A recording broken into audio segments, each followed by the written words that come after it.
En una carpeta de piel oscura, cerrada durante décadas al público, reposan los expedientes de unas apariciones ocurridas en un pequeño pueblo del País Vasco en 1931.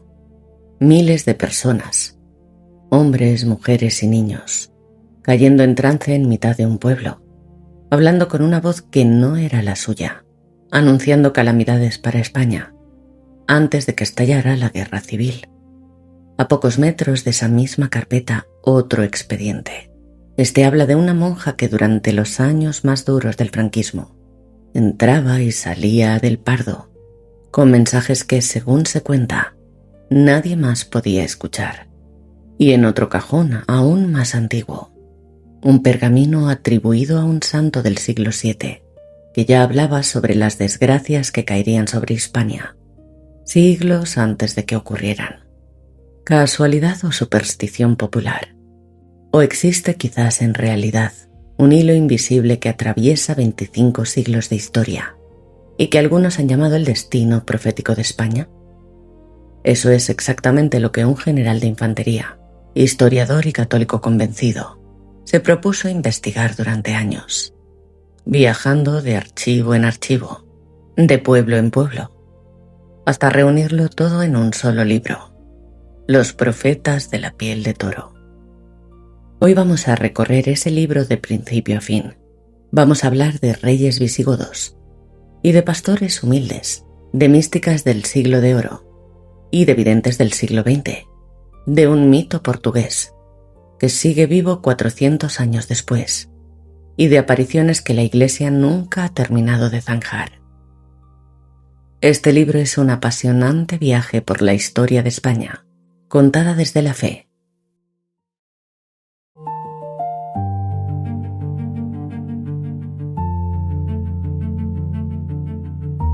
Los profetas de la piel de toro.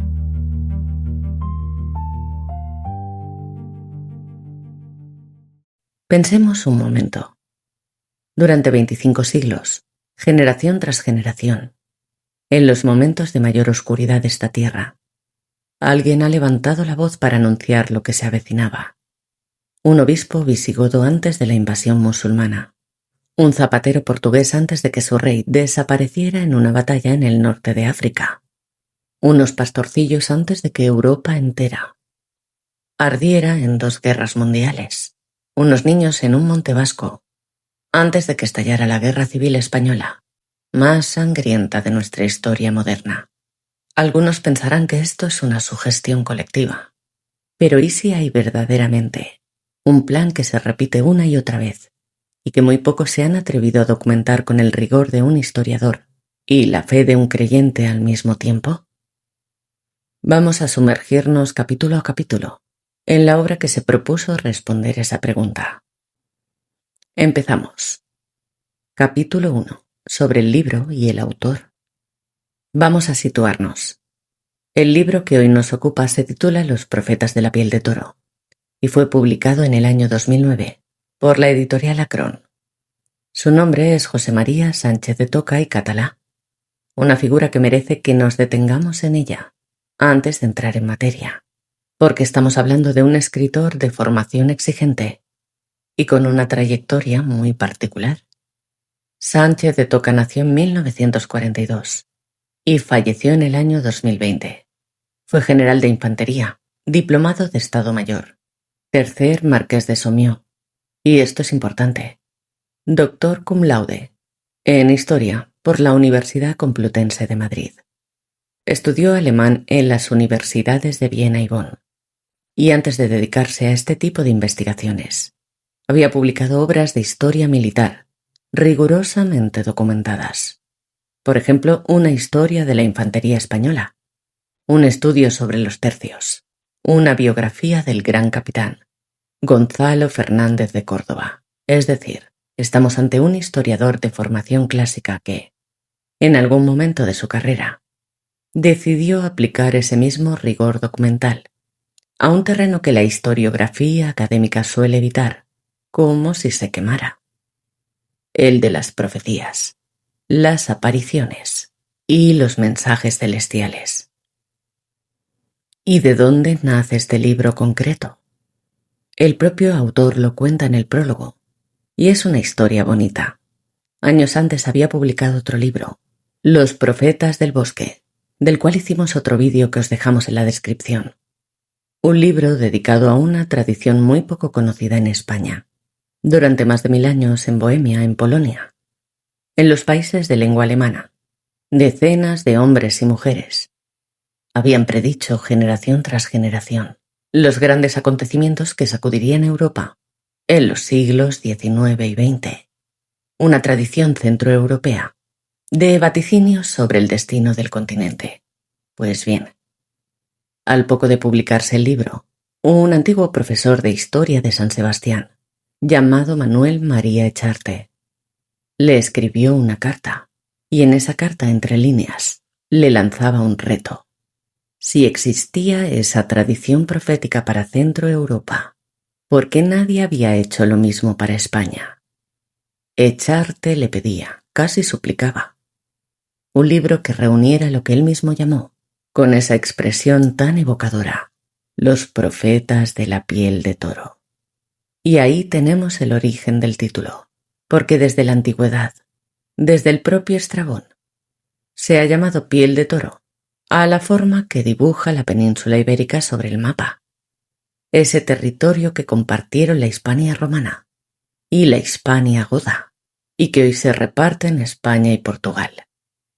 Sánchez de Toca reconoce que había pensado en un título más académico, algo así como las profecías sobre Hispania, pero que finalmente se quedó con la propuesta de su amigo, porque, dice él, transmitía mucho mejor la idea de un territorio y un pueblo unidos por un destino espiritual común, más allá de las fronteras políticas.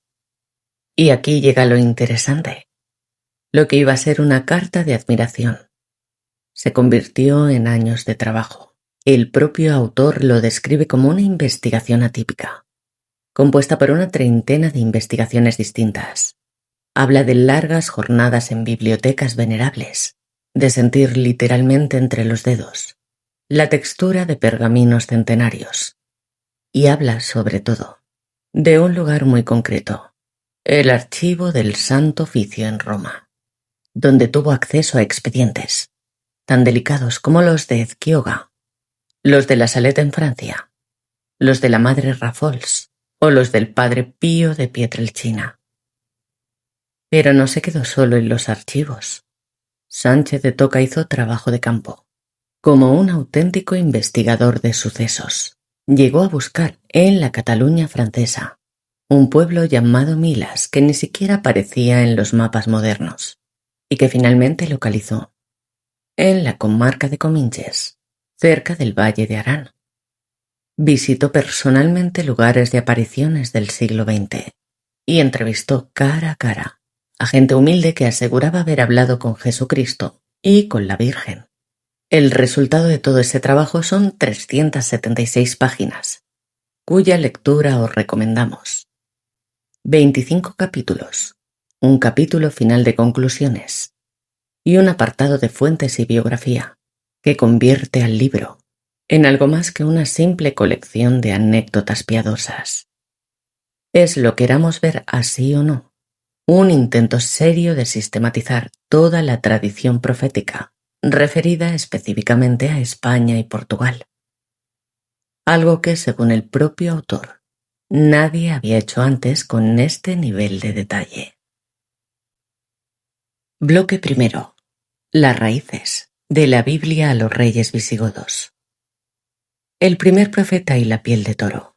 El libro arranca planteando algo tan sencillo como profundo. ¿Qué relación tiene la Biblia, escrita a miles de kilómetros de aquí, con el destino de España? Sánchez de Toca dedica su primer capítulo a establecer ese marco y el segundo a lo que él presenta como la primera profecía relativa a nuestra tierra, situada nada menos que en el siglo VI a.C. La fuente es un oscurísimo versículo del profeta Abdías, el más breve de todos los profetas del Antiguo Testamento. Su libro apenas ocupaba un capítulo. Abdías profetiza sobre la caída de Edom y sobre la restauración de Israel, y en un pasaje final habla de unos desterrados de Jerusalén que llegarían hasta Sefarad. Ese topónimo Sefarad es precisamente la palabra hebrea de la que deriva sefardí. Y durante siglos los judíos han identificado Sefarad con la península ibérica. Sánchez de Toca recoge esa tradición exegética y la presenta como el primer hilo, el más remoto, de toda la trama profética que va a desarrollar en el libro. La idea de que ya en el siglo VI a.C., el extremo occidental del mundo conocido, lo que sería España, aparecía mencionado en un texto sagrado. La columna y la promesa. El tercer capítulo nos traslada al año 40 de nuestra era, y aquí entramos en el terreno de la piedad popular hispana, más antigua. La tradición de la venida de la Virgen María, en carne mortal, a Zaragoza, para consolar al apóstol Santiago mientras predicaba en estas tierras, dejándole como signo una columna de piedra. Es el origen legendario de la devoción a la Virgen del Pilar, una de las advocaciones marianas más queridas de toda España. Sánchez de Toca la incorpora al libro no como curiosidad folclórica, sino como la primera promesa, la palabra que él mismo utiliza, hecha a esta tierra. La promesa de una protección especial, de una alianza espiritual entre el cielo y la piel de toro, que según el relato tradicional se remontaría a los propios orígenes del cristianismo en la península. De San Metodio a Merlín. Profecías en tiempos de caos.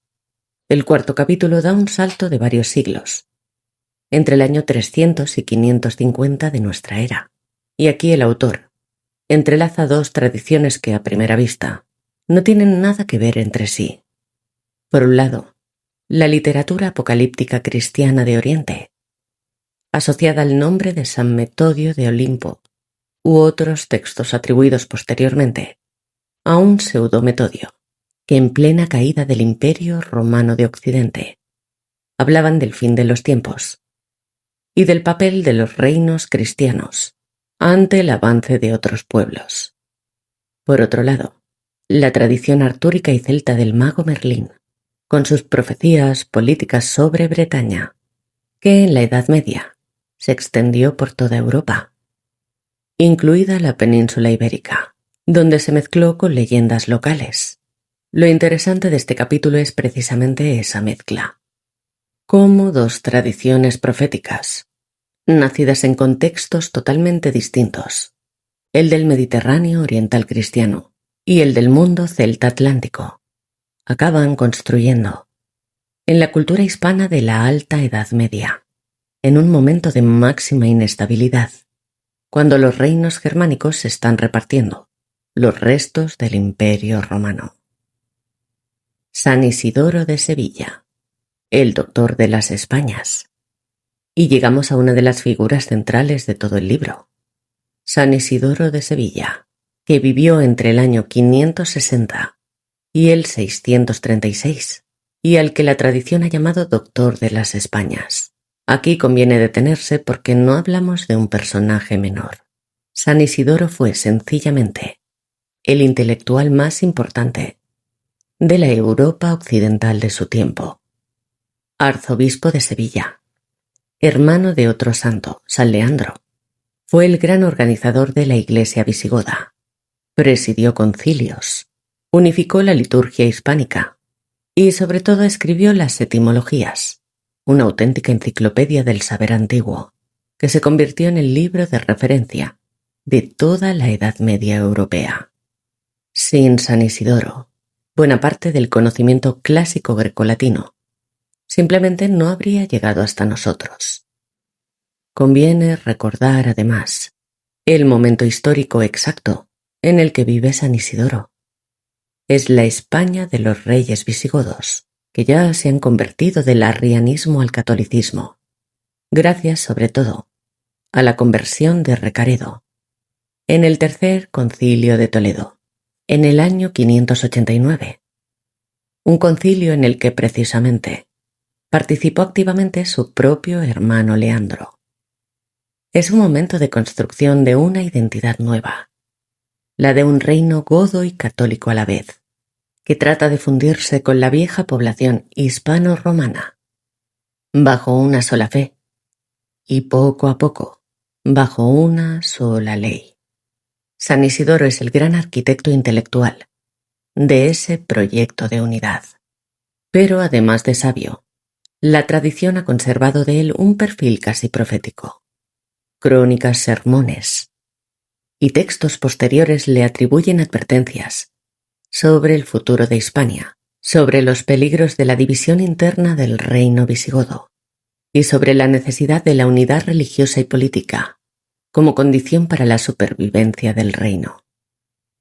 Sánchez de Toca dedica un capítulo entero a rastrear esa faceta, presentando a San Isidoro como el primer gran profeta letrado, de la piel de toro, no un vidente popular, sino el intelectual más brillante de su época, poniendo su erudición al servicio de un discernimiento sobre el destino de su pueblo.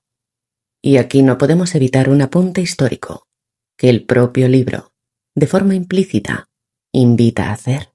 Apenas 75 años después de la muerte de San Isidoro, en el año 711, el reino visigodo se derrumbaría en apenas unos meses, ante el avance musulmán, precisamente por esa división interna.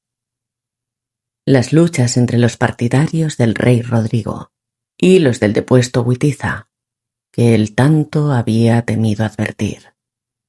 Para los lectores creyentes de este libro, esta coincidencia no es casualidad, es la confirmación, casi 3/4 de siglo después, de que el aviso había sido certero.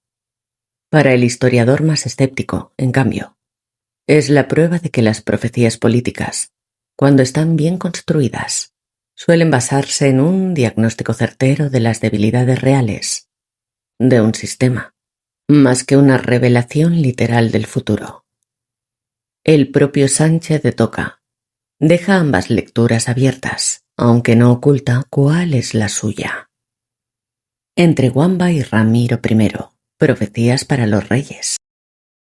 Bien, en el capítulo 6 recorre un periodo largo, entre el 678 y el 844, y cambia el foco. Ya no hablamos de un solo gran santo, sino de una serie de profecías de carácter personal, dirigidas a los propios monarcas, desde el rey visigodo Wamba hasta Ramiro I de Asturias. Ya en plena reconquista, este capítulo tiene un interés especial, porque muestra un patrón que se va a repetir constantemente a lo largo de todo el libro, la profecía como forma de consejo político y moral, dirigido a quienes gobiernan.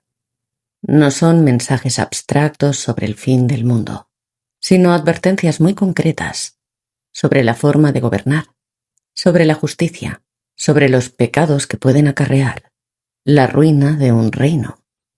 Es la misma lógica que encontramos en los profetas del Antiguo Testamento, cuando se dirigían a los reyes de Israel y de Judá.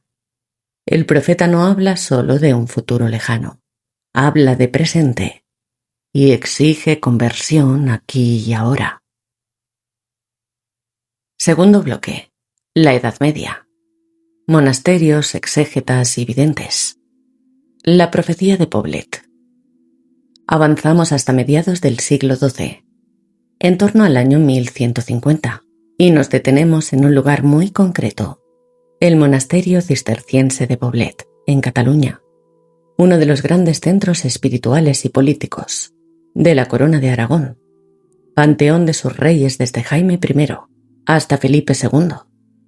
La llamada profecía de Poblet forma parte de una tradición de textos que, desde el propio monasterio, hablaban del futuro de los reinos peninsulares, en clave escatológica mezclando, como era habitual en el género medieval, la crónica dinástica con el anuncio profético. Este tipo de textos, conviene explicarlo, era muy común en toda la Europa medieval.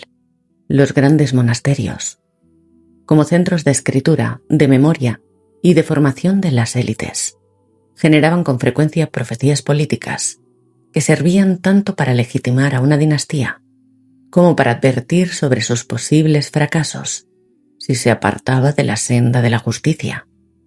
Poblet, como panteón real y como uno de los focos culturales más importantes de la Cataluña medieval, era el lugar perfecto para que floreciera este tipo de literatura, escrita casi siempre por monjes de gran formación, que ponían su erudición al servicio de un mensaje dirigido directamente a la corte. Los exégetas de la Baja Edad Media, que comprende desde el año 1238 hasta el 1450. El 8º capítulo cambia de enfoque de una manera muy inteligente. En lugar de hablar de nuevos profetas, habla de los exégetas, es decir, de los comentaristas e intérpretes que, entre 1238 y 1450, se dedicaron a leer, glosar y actualizar las profecías antiguas, muchas de ellas atribuidas a San Isidoro o a otros autores tardoantiguos, aplicándolas a los acontecimientos de su propio tiempo. La conquista de Sevilla por Fernando III. En 1248, las luchas entre los reinos cristianos peninsulares, el avance y retroceso de la frontera con el mundo islámico, a lo largo de 2 siglos de conquista intermitente. Este es un detalle metodológico que distingue al libro de una simple colección de anécdotas. Sánchez de Toca entiende que una tradición profética no vive solo de quienes tienen las visiones, sino también de quienes las transmiten, las copian, las comentan y las reinterpretan generación tras generación, adaptando cada texto antiguo a las circunstancias políticas del momento en que se relee. Sin exégetas, las profecías antiguas mueren olvidadas en un cajón de un escritorio monástico. Con ellos, se convierten en un discurso vivo, capaz de influir en la política de cada época. Los profetas bajo medievales, entre 1303 y 1419. El capítulo 9 vuelve a los propios profetas, ya en el tramo final de la Edad Media, un periodo de enorme convulsión en toda Europa, marcado por el cisma de Occidente a partir de 1378, con hasta 3 papas rivales disputándose la legitimidad de la sede de Pedro, por la peste negra que a partir de 1348 diezmó a 1/3 de la población europea, y por la Guerra de los 100 años entre Francia e Inglaterra, que también tuvo su reflejo en los reinos peninsulares, a través de la intervención castellana y aragonesa en el conflicto. No es casualidad que sea precisamente en estos siglos de crisis generalizada, de muerte masiva y de incertidumbre sobre la propia legitimidad de la Iglesia, cuando prolifera este tipo de literatura profética. La conquista de Tierra Santa como horizonte, entre 1482 y 1670. El capítulo 10 da un salto hacia la Edad Moderna y recoge una idea que recorrió buena parte del pensamiento político religioso europeo de entre los siglos XV al XVII. La esperanza, alimentada por ciertas corrientes proféticas, de que sería un monarca hispano quien finalmente reconquistara Jerusalén y Tierra Santa, cerrando así el ciclo abierto por las cruzadas medievales, casi 4 siglos atrás. Este ideal, que puede sonarnos hoy muy lejano, fue tomado muy en serio por sectores de la corte de los reyes católicos.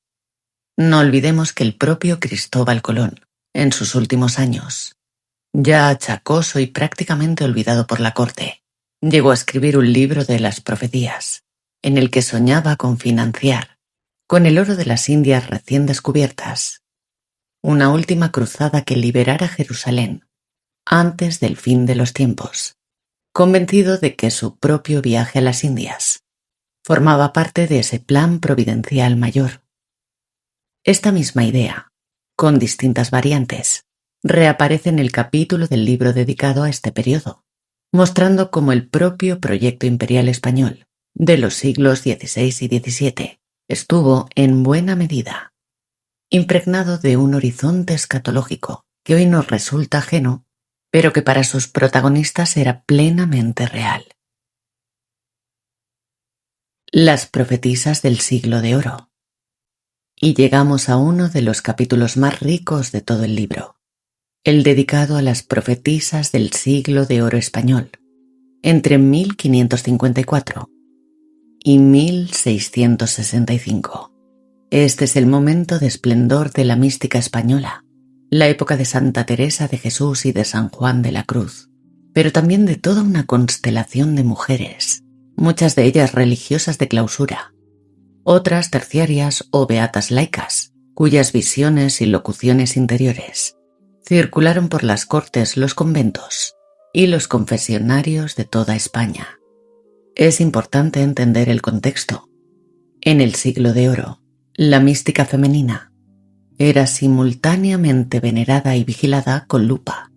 La Inquisición perseguía con dureza a las llamadas alumbradas, mujeres acusadas de fingir revelaciones divinas o de caer en un misticismo derivado de la ortodoxia, en procesos que a veces terminaban en la hoguera y otras veces en la simple reclusión y el silencio forzoso.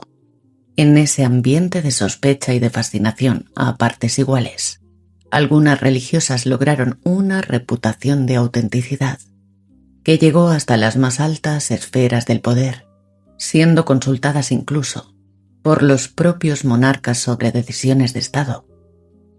No era extraño que un rey de la talla de Felipe II mantuviera correspondencia privada con determinadas religiosas de fama de santidad, pidiéndoles oración e incluso consejo en momentos de especial dificultad política o militar, como ocurrió, por ejemplo, en los años previos y posteriores al desastre de la Armada Invencible, en 1588.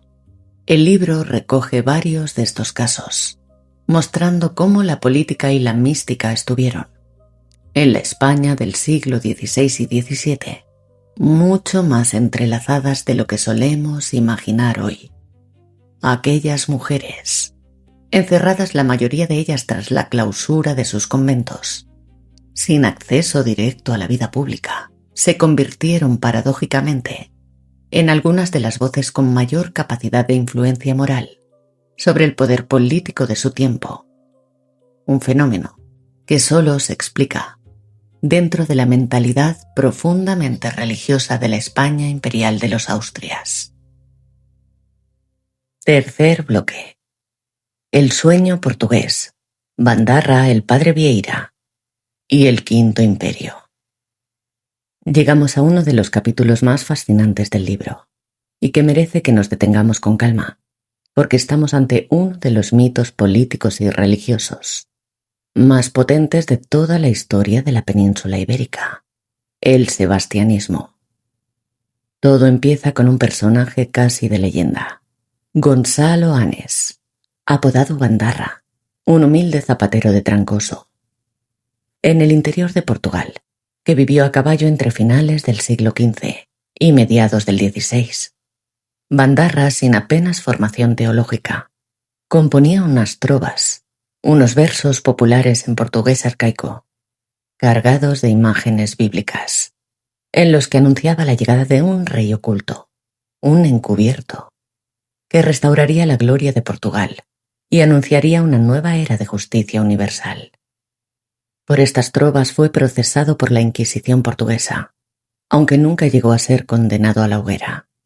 Sus versos, que en principio eran una curiosidad local, adquirieron un significado devastador un siglo más tarde, en 1578, cuando el joven rey Sebastián I de Portugal desapareció en la batalla de Alcázar-Quibir, en el norte de África, en una campaña militar desastrosa contra los musulmanes. Su cuerpo nunca fue identificado con certeza, y aquí nace el mito.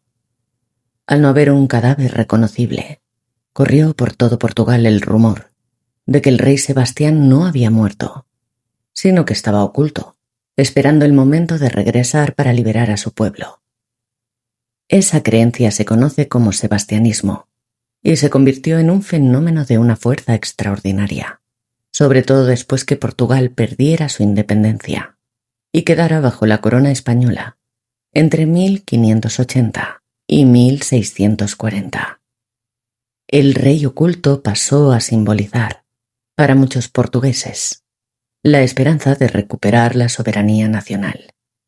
Un siglo después, en pleno siglo XVII, un jesuita brillante llamado Antonio Vieira, predicador de fama extraordinaria, diplomático, una de las mentes más agudas de su tiempo, activo tanto en Lisboa como en la corte de Roma y en Brasil, donde además destacó por su defensa de los indígenas y de los esclavos frente a los abusos de los colonos.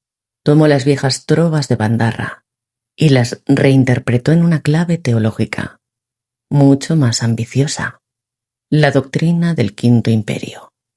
Según el padre Vieira, tras los grandes imperios que ya había anunciado el profeta Daniel en la Biblia, el babilónico, el persa, el griego y el romano, llegaría un quinto imperio, espiritual y universal, y correspondería precisamente a Portugal encabezarlo, bajo el liderazgo de un monarca de la dinastía de Braganza, que encarnaría de forma simbólica el regreso del propio rey Sebastián. Vieira desarrolló esta idea en su obra Historia del Futuro, uno de los textos más singulares de toda la literatura profética europea, escrita precisamente en los años en que Portugal luchaba por consolidar la independencia, recién recuperada de la corona española, en 1640, tras 60 años de unión ibérica. Y lo fascinante es que esta idea no se quedó en el siglo XVII. El sebastianismo reapareció, con distintas formas, en el nacionalismo portugués del siglo XIX, especialmente tras el llamado Ultimátum británico de 1890, que hirió profundamente el orgullo nacional portugués, y todavía en el siglo XX. Un poeta de la talla de Fernando Pessoa lo retomó en su obra Mensagem, publicada en 1934, donde el mito del rey que ha de volver se convierte en una metáfora del propio destino de Portugal, como nación llamada a una misión espiritual, más allá de su tamaño geográfico. Sánchez de Toca incorpora este universo a su libro porque, no lo olvidemos, La piel de toro incluye expresamente a Portugal, y el sebastianismo es probablemente el ejemplo más elaborado y de mayor recorrido histórico de todo el mesianismo político peninsular. Una prueba de que la idea de un destino providencial ligado a esta tierra no fue solo cosa de místicas de convento, sino que llegó a convertirse en motor de la política y de la identidad nacional de un pueblo entero durante siglos. Bloque cuarto. Videntes olvidados del siglo XVIII. Torres y Hoyos, entre 1696 y 1770. El capítulo 13 recoge las figuras de Torres y Hoyos, ya en el siglo XVIII, un periodo mucho menos estudiado por la literatura profética popular, dominado por el racionalismo ilustrado y por la llegada de la nueva dinastía borbónica, tras la Guerra de Sucesión, en el que este tipo de fenómenos empiezan a mirarse con una sospecha creciente por parte de las propias autoridades civiles y eclesiásticas, cada vez más influidas por el pensamiento ilustrado y por una Inquisición que, aunque todavía activa, va perdiendo el peso social que tuvo en los siglos anteriores. Aún así, el libro documenta la persistencia de estas voces en un ambiente cultural que cada vez concede menos espacio público a este tipo de testimonios, relegados progresivamente al ámbito de la piedad popular más humilde y menos visible para las élites ocultas de la época. El Buc de Milas. Y llegamos a uno de los episodios más curiosos, desde el punto de vista casi detectivesco, de todo el libro. El llamado Buc de Milas se trata de una tradición vinculada a un pueblo llamado Milas, en la Cataluña francesa, en la comarca de Comminges, cerca del Valle de Arán, es decir, muy próximo a la actual frontera española, en una zona de tránsito histórico entre ambos lados de los Pirineos. Lo llamativo de este capítulo es el propio proceso de investigación que relata el autor. Milas es un pueblo tan pequeño y tan olvidado que ni siquiera aparecía en los mapas modernos que él consultó, y tuvo que rastrear archivos locales registros parroquiales y toponimia antigua, hasta lograr ubicarlo con precisión, casi un siglo después de que se apagara del todo la memoria oral que había mantenido viva la tradición. Es un buen ejemplo del método de trabajo de Sánchez de Toca, a lo largo de todo el libro. No se conforma con repetir tradiciones ya publicadas en otras recopilaciones anteriores, sino que intenta verificar sobre el terreno físicamente los lugares donde se originó cada una de ellas, por remotos y olvidados, que puedan estar casi 3 siglos después. Bloque quinto. El siglo XIX. Profecías en tiempos de revolución. Los capítulos 15 y 16 del libro están dedicados enteros al siglo XIX, dividido en sus 2 mitades, y no es casualidad que sea uno de los periodos más extensamente tratados. El siglo XIX español es sencillamente un siglo de sobresaltos casi constantes. La invasión napoleónica y la Guerra de la Independencia, entre 1808 y 1814, la pérdida de prácticamente todo el imperio americano en apenas 2 décadas, 3 guerras carlistas que enfrentaron a 2 modelos de país completamente distintos, el liberal y el tradicionalista católico, la desamortización de los bienes de la Iglesia, impulsada por Mendizábal y más tarde por Madoz, que llevó a la venta forzosa de monasterios enteros y a la exclaustración masiva de religiosos. 6 constituciones distintas en menos de 100 años, pronunciamientos militares casi periódicos. Y finalmente la Primera República, que apenas duró 11 meses entre 1873 y 1874, antes de ser sustituida por la Restauración borbónica. Un siglo, en definitiva, de crisis casi permanente, de la identidad nacional y del papel de la religión en la vida pública española. En este contexto de inestabilidad y en sintonía con lo que estaba ocurriendo en el resto de la Europa católica, pensemos en la aparición de la Virgen Milagrosa a Santa Catalina Labouré en París en 1830, en La Salette en Francia en 1846 o más tarde en Lourdes en 1858, con Santa Bernadette Soubirous. España vivió también su propia oleada de anuncios, avisos y apariciones, muchas de ellas ligadas a comunidades religiosas que veían en la persecución que sufría la Iglesia, con la exclaustración de religiosos y la venta forzosa de sus propiedades, una señal inequívoca de los tiempos que se avecinaban. El propio Sánchez de Toca documenta cómo, precisamente en los años de mayor virulencia anticlerical, se multiplicaban los testimonios de visiones y advertencias, como si la propia crisis institucional de la Iglesia española generase en paralelo una intensificación de su vida mística más profunda y menos visible. Bloque sexto. El siglo XX. No es casualidad que casi la mitad de los capítulos del libro se concentren en este único siglo. Aquí es donde la historia deja de ser un relato lejano y se convierte en algo que muchos abuelos y bisabuelos pudieron vivir en primera persona. Fátima, Tui y Pontevedra. En el capítulo 17 conecta el libro con el fenómeno mariano, más importante y reconocido oficialmente de todo el siglo XX, Fátima. En 1917 en Portugal, 3 pastorcillos, Lucía dos Santos, de 10 años, y sus primos Francisco y Jacinta Marto, de 9 y 7 años respectivamente, afirmaron haber visto a la Virgen María en 6 ocasiones, entre mayo y octubre de aquel año, en pleno estallido de la Primera Guerra Mundial, con Portugal enviando tropas al frente europeo, y con la propia monarquía portuguesa, recién derrocada por la Revolución Republicana de 1910, que había impuesto una legislación fuertemente anticlerical muy similar, salvando las distancias, a la que viviría España 15 años después.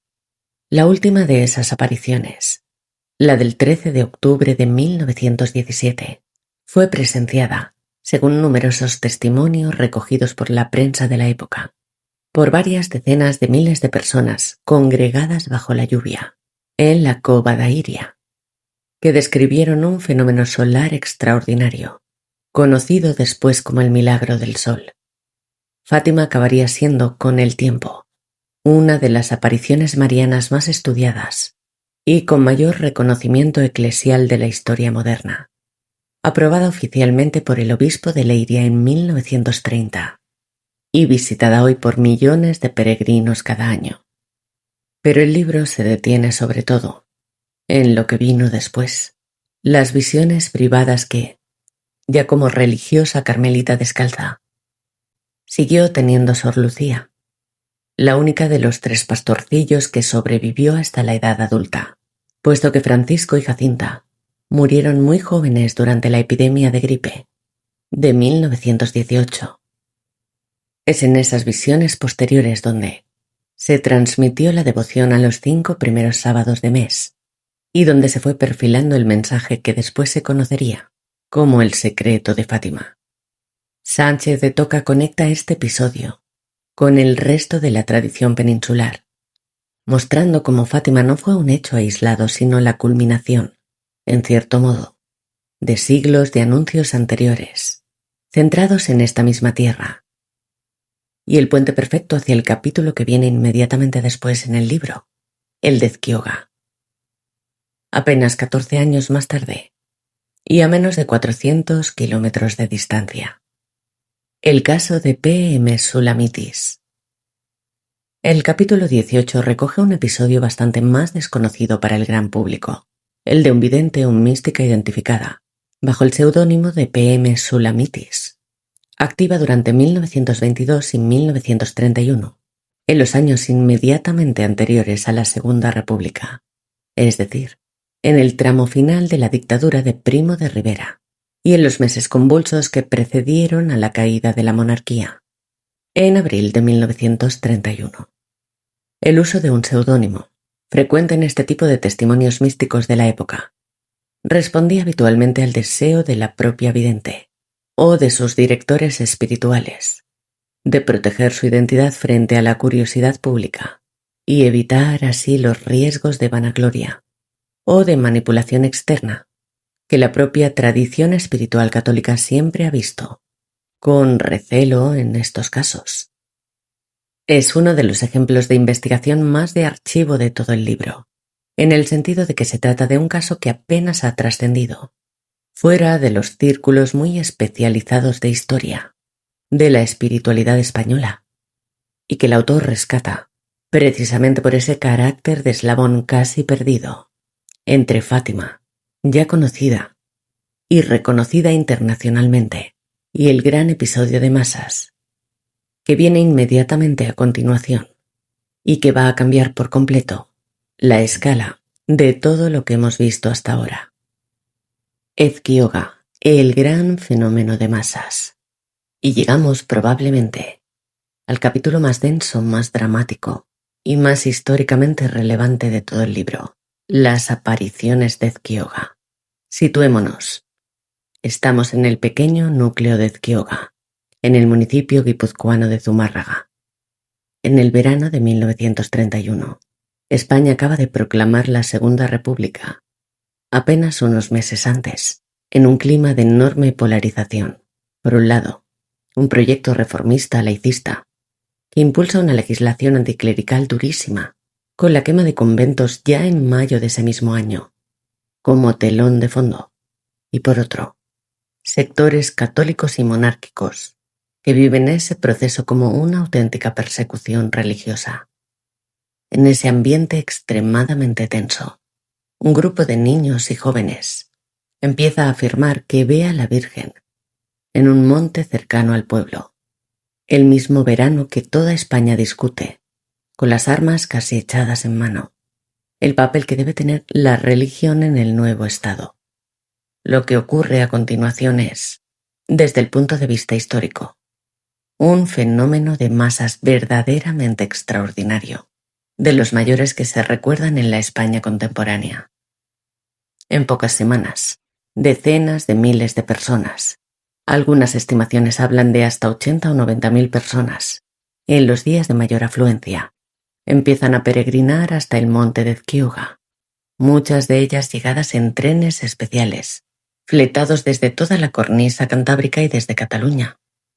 Cientos de videntes, no solo los primeros niños, empiezan a experimentar trances públicos. Caídas al suelo, éxtasis, voces, mensajes que anuncian catástrofes inminentes para España si el país no se convierte. Algunos de esos mensajes hablaban literalmente de ríos de sangre que correrían por España si no se detenía el rumbo que estaba tomando el país. Palabras que para muchos de sus seguidores adquirieron un eco escalofriante apenas 5 años después, con el estallido de la Guerra Civil, en 1936. El fenómeno se retransmite en la prensa de toda España. Atrae a periodistas, a curiosos, a fotógrafos.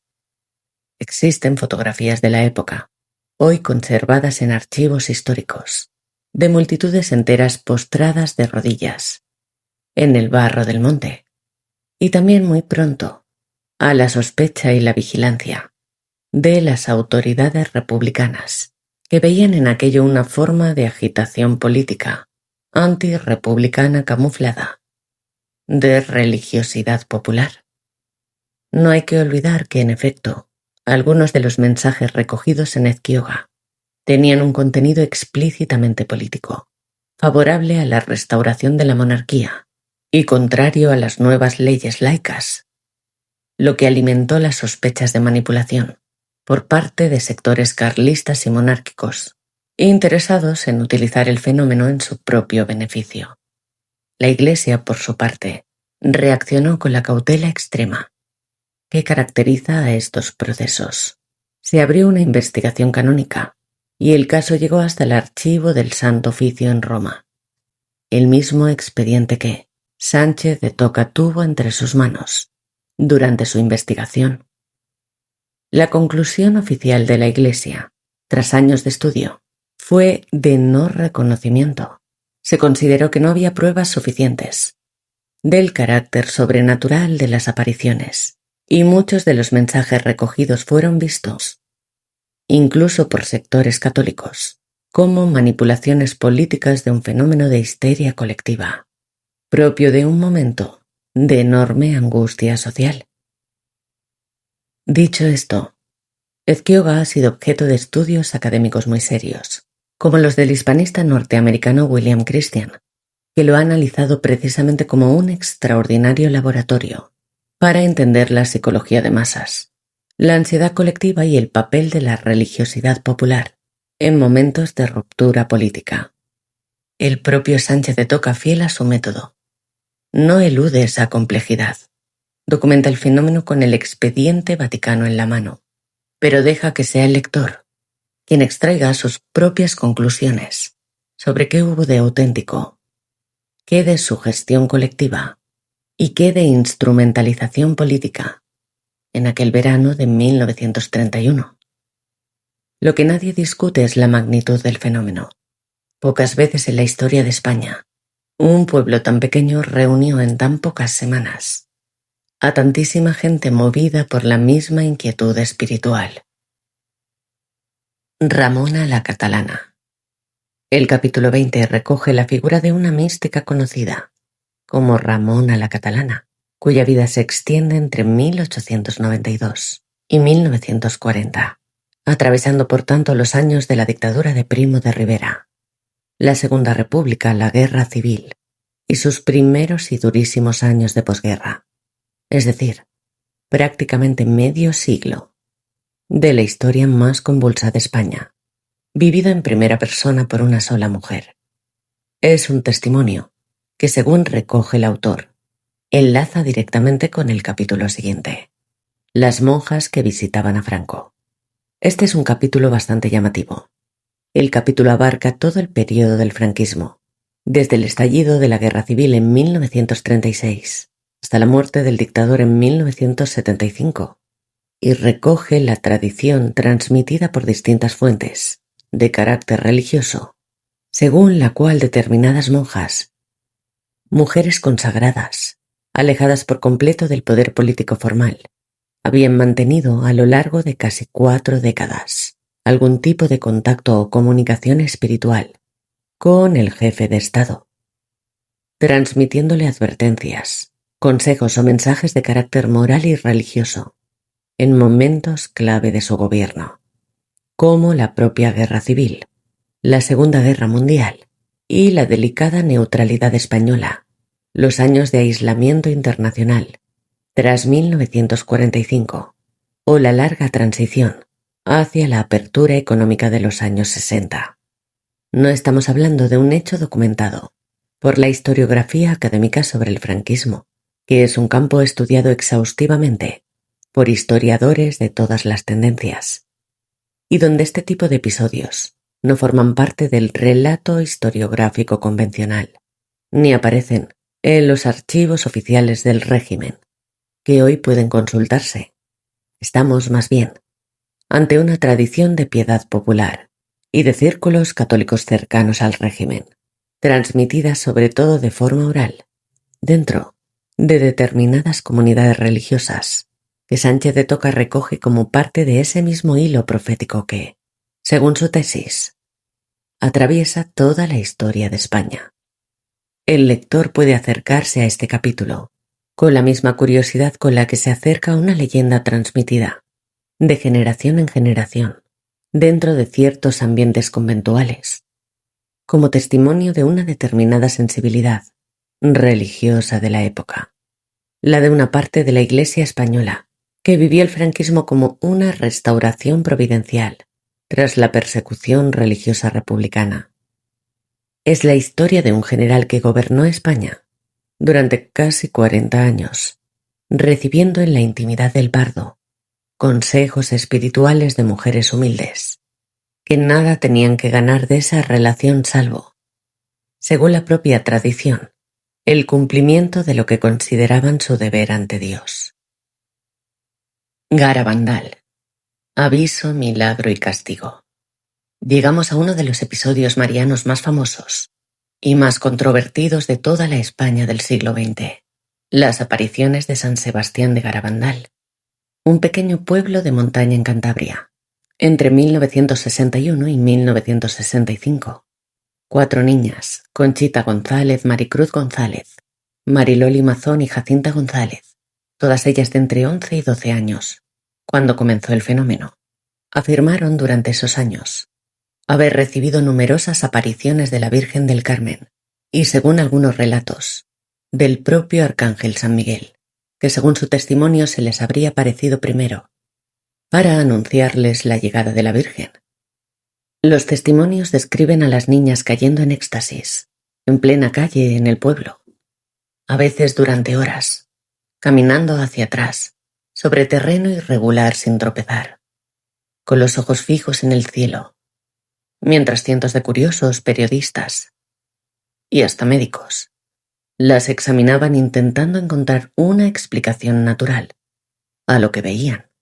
Los mensajes recibidos, resumidos por la tradición devocional, en la tríada que da título al capítulo del libro, es decir, aviso, milagro y castigo, anunciaban un aviso previo a toda la humanidad, perceptible por todo el mundo esté donde esté, un gran milagro público visible que confirmaría la autenticidad de las apariciones y que, según el mensaje, coincidiría con la festividad de un santo relacionado con la Eucaristía, y finalmente un castigo condicionado a que la humanidad no se convirtiera tras esos 2 signos anteriores. Garabandal generó y sigue generando hoy un movimiento devocional internacional con miles de seguidores en todo el mundo, incluidos Estados Unidos y América Latina, con asociaciones dedicadas exclusivamente a la difusión de su mensaje y a la espera de que se cumplan sus anuncios. Pero, y esto también hay que decirlo, a pesar de que la Iglesia Católica nunca ha reconocido la sobrenaturalidad de estas apariciones, Garabandal sigue siendo, casi 70 años después, uno de los fenómenos marianos que más literatura, más debate y más fidelidad popular genera dentro del catolicismo contemporáneo. Y el libro de Sánchez de Toca lo trata con la extensión y el detalle que su enorme repercusión popular merece. Las profecías del Escorial. Y cerramos el recorrido cronológico con el capítulo 24, dedicado a las llamadas profecías del Escorial, entre 1980 y 2002. Se trata del episodio más cercano en el tiempo de todo el libro, tan reciente que muchos de los espectadores de más edad que estén viendo este vídeo podrían recordar perfectamente esos años, ya en democracia, con España integrándose en la OTAN y en la entonces Comunidad Económica Europea. El propio Sánchez de Toca, al escribir el libro en 2009, estaba narrando unos hechos que en buena medida pertenecían a la memoria viva y reciente de la sociedad española de su tiempo, lo que da a este capítulo un carácter distinto al resto. Ya no es arqueología histórica, que hay que reconstruir a partir de pergaminos y archivos centenarios, sino casi crónica de actualidad, con testigos que en muchos casos el propio autor pudo entrevistar personalmente, tal y como explicaba en el prólogo del libro, que repasamos al principio de este vídeo. Con este capítulo se cierra el arco cronológico completo de la obra. 23 siglos y medio de distancia separan el primer episodio del libro. Un arco que para Sánchez de Toca no es una simple sucesión de curiosidades desconectadas entre sí, sino un único relato que atraviesa toda la historia de España y Portugal, de principio a fin. ¿Por qué España? Antes de pasar al último bloque del libro, me gustaría compartir con vosotros una reflexión que a mí, personalmente, me ha parecido de las más interesantes de todo este recorrido, y que el propio Sánchez de Toca apunta en distintos momentos del libro. ¿Por qué precisamente España y Portugal? ¿Por qué esta tierra y no otra ha generado a lo largo de 25 siglos una tradición profética tan extensa y tan continuada? El autor no da una respuesta única y cerrada, pero sí apunta a varias claves que recorren todo el libro. La primera es geográfica. España y Portugal ocupan el extremo occidental de Europa, la última tierra antes del océano, lo que desde la antigüedad les ha dado un carácter de frontera, de límite del mundo conocido. Un lugar que en el imaginario bíblico y clásico aparecía asociado precisamente a los confines de la tierra. Recordemos el propio versículo de Abdías, con el que arrancaba el libro. La segunda clave es histórica. Pocos territorios de Europa han vivido una sucesión tan intensa de conquistas, reconquistas, unidades y rupturas, persecuciones religiosas y restauraciones, como la península ibérica a lo largo de 2500 años. Y la tercera clave, la más importante para el propio autor, es espiritual, la profundidad y la continuidad de la fe católica en estas tierras, capaz de sobrevivir a 8 siglos de dominación musulmana en algunas zonas, a la persecución religiosa del siglo XIX y a la persecución mucho más violenta y sistemática de los años 30 del siglo XX, con miles de sacerdotes, religiosos y religiosas asesinados durante la Guerra Civil. Para el autor, esa combinación de geografía de frontera, historia convulsa y fe profundamente arraigada es, precisamente, el terreno en el que este tipo de fenómenos proféticos encuentran su caldo de cultivo natural. No es que España sea más santa ni más elegida que otros pueblos, viene a decir Sánchez de Toca, sino que pocas tierras de Europa han necesitado tantas veces, a lo largo de su historia, un mensaje de esperanza en medio de la adversidad. Y esa necesidad, en esta tesis, ha encontrado respuesta una y otra vez en la voz de quienes el libro llama los profetas de la piel de toro. El libro se cierra con un capítulo titulado Sin rodeos, las conclusiones del investigador. Tras 25 siglos de recorrido, el autor dedica sus últimas páginas a recapitular, a intentar extraer un sentido de conjunto de todo el material reunido. Y aquí, es donde el libro revela su verdadera naturaleza.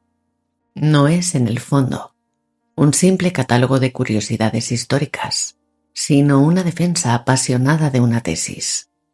La tesis de que España y Portugal han sido a lo largo de 25 siglos objeto de una atención espiritual singular, expresada a través de avisos, promesas y advertencias que forman un único relato coherente, el de un pueblo llamado repetidamente a la conversión, advertido repetidamente de las consecuencias de abandonar sus raíces cristianas y sostenido al mismo tiempo por la promesa constante de un futuro de restauración, si sabe escuchar esos avisos. El libro se completa además con un apartado final que muchos lectores agradecerán: una bibliografía y relación de fuentes, un índice específico de todos los profetas y exégetas citados a lo largo de la obra, y un índice onomástico general que convierten a los profetas de la piel de toro en algo más que un libro de lectura corrida. Lo convierten en una auténtica obra de consulta para quien quiera investigar por su cuenta cualquiera de los episodios que hemos repasado hoy. Algunos de ellos ya los hemos repasado en vídeos anteriores en este canal, y dado que el vídeo de hoy no profundiza hondamente en las profecías, sino que es más bien un análisis del libro a modo de invitación a su lectura, me gustaría mucho que escribáis en los comentarios si queréis que profundicemos y hagamos un vídeo sobre alguna de las profecías citadas en este libro. El gran valor de este libro es que Sánchez de Toca no se limita a repetir tradiciones de segunda o tercera mano. En cada uno de los 25 capítulos que hemos visto, busca siempre que puede la fuente original, el pergamino, el expediente diocesano, el archivo del Santo Oficio, el testimonio directo de quien vivió el hecho o de sus descendientes inmediatos. Y cuando esa fuente no existe o no es accesible, lo dice. Ese mismo rigor de historiador militar es el que traslada a un terreno mucho más resbaladizo, el de la espiritualidad popular, donde la tentación de la leyenda sin fundamento es constante. Y es precisamente esa combinación lo que convierte a los profetas de la piel de toro en un libro de referencia dentro de su género, incluso para quienes se acerquen a él con la cautela propia de quien sabe que estamos hablando de fenómenos que la propia Iglesia nunca ha terminado de zanjar. Resulta innegable el valor de esta obra como acto de memoria, el esfuerzo de un historiador por rescatar del olvido toda una tradición que llevaba siglos dispersa y que gracias a este libro queda por primera vez reunida en un solo volumen con sus fuentes, con su rigor documental y con el respeto que merece la fe de tantas generaciones que a lo largo de 25 siglos siguieron creyendo que esta tierra, esta piel de toro, tenía un destino que iba mucho más allá de la pura política. Gracias de verdad por acompañarnos hasta el final de este viaje de 25 siglos. Que Dios os bendiga y nos vemos en el próximo vídeo.